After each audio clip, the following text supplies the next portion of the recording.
Good evening and thank you for joining us. I'm Lisette Hernandez.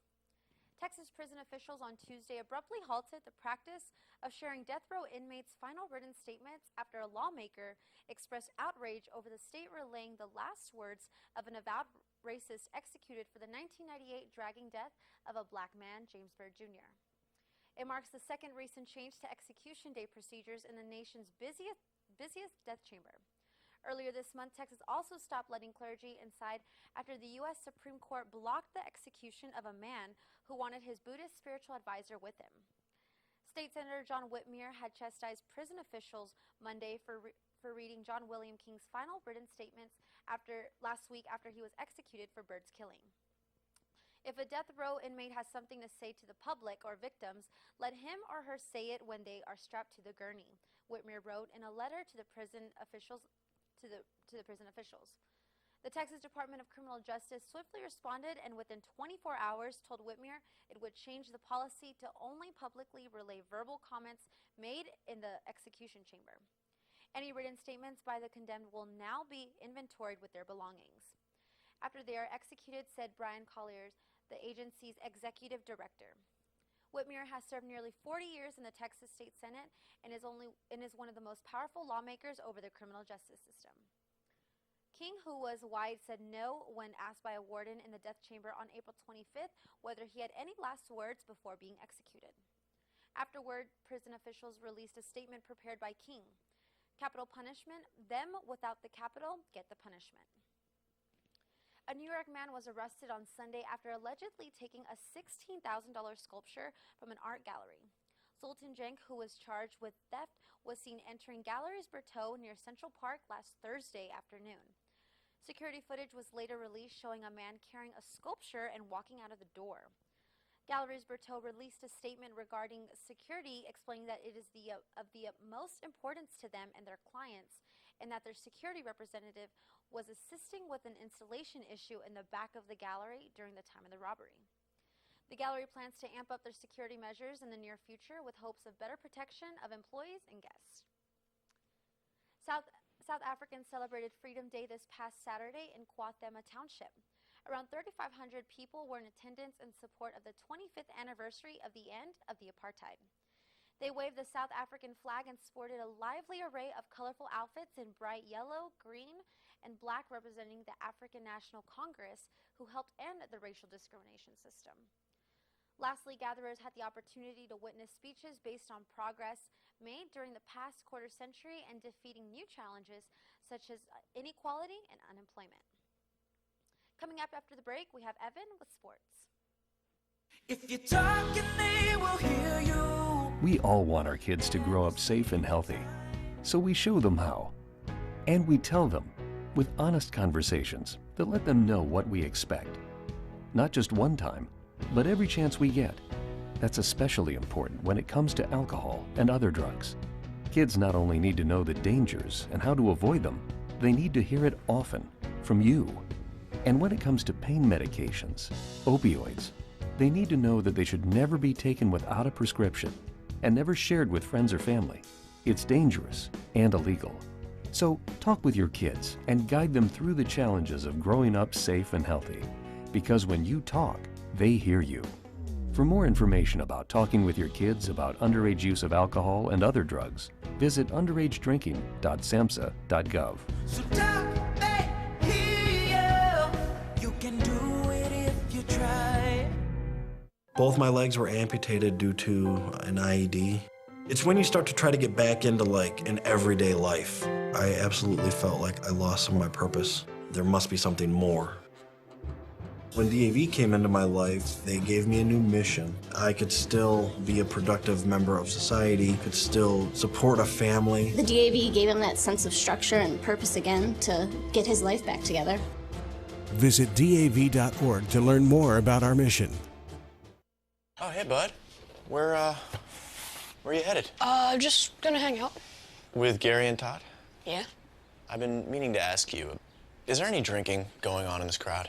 No. If any of your buddies ever pressure you to take a drink, just tell them you promised your dad you wouldn't. I'd do anything to keep you safe. Okay, I will. I hope this is working. I promise. Love you too, Dad. They really do hear you. For tips on what to say, visit underagedrinking.samhsa.gov.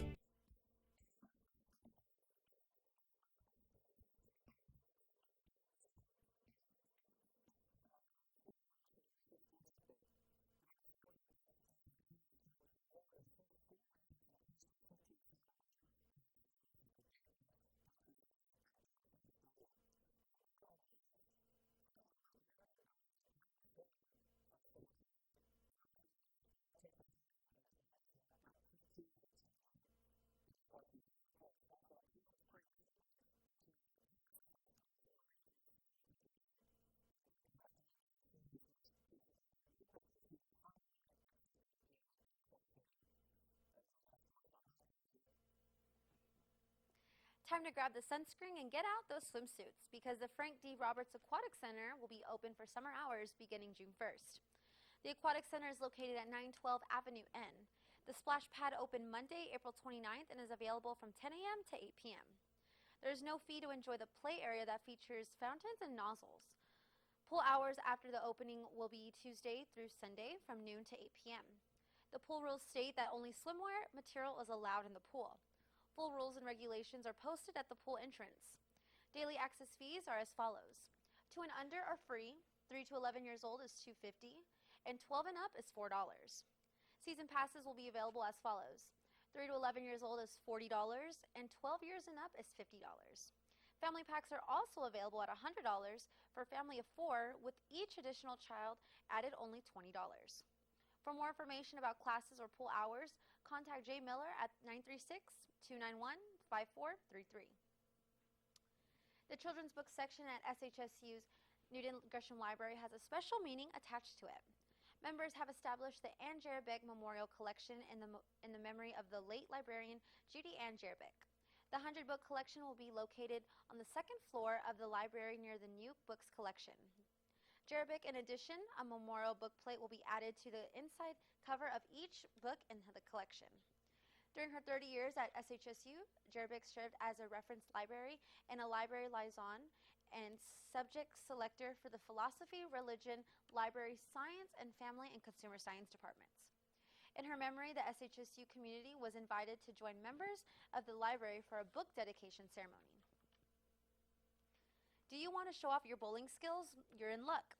On Thursdays at the Cat Club located in the Lohman Student Center, you'll be able to get your strikes on. The bowling tournament will take place from 5 p.m. to 8 p.m. This is a free event, so make sure to gather your friends and head over to the bowling alley. If you enjoy Alice in Wonderland, the Wynn Home is performing an adaptation of Alice in Wonderland at the Wynn Home. It will be performed by Nicolay Dance Works. The event will be from 6:30 to 9 p.m. on May 8th. For more information on the tickets and on the event, visit www.nicolaydanceworks.com. Are you soon to become an SHSU alumni? Purchase your tickets for the San Antonio Area Alumni and Friends Reception. The reception will be at Paisanos Lincoln Heights. The event includes a reception and dinner on May 7th from 6 p.m. to 9 p.m. Tickets are $25 and can be purchased on the Sam Houston State website.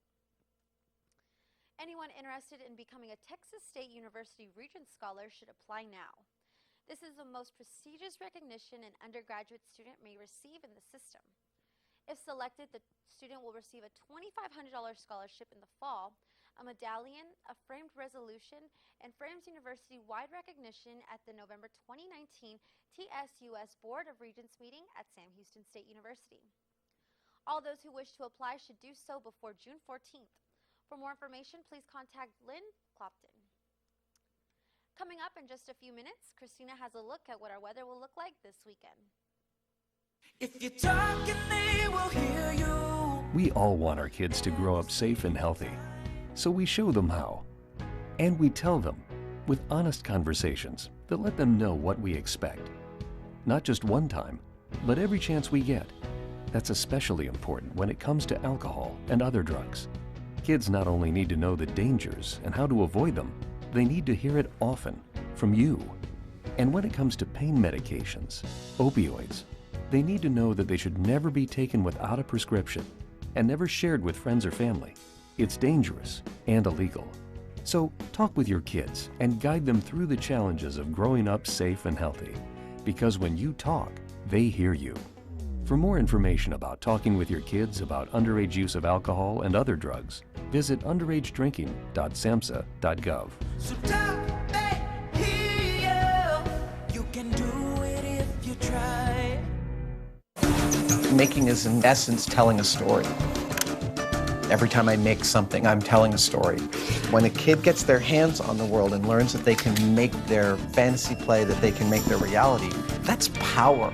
As far as I'm concerned, everyone should feel that kind of power.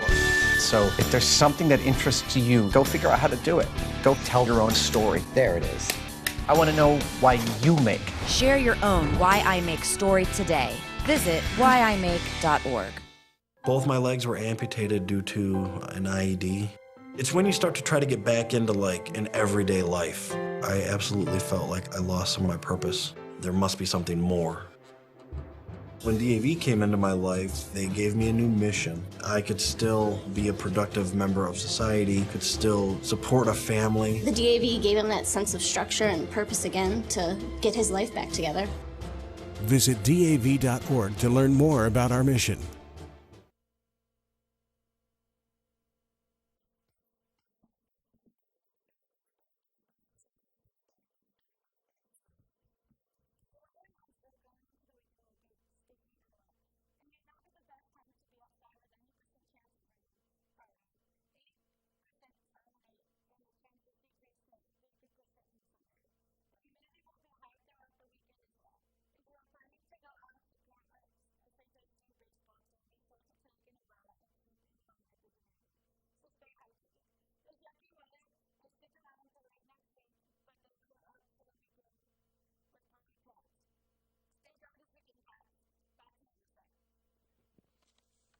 That is all the time we have for today. Thank you for joining us this semester and have a great summer.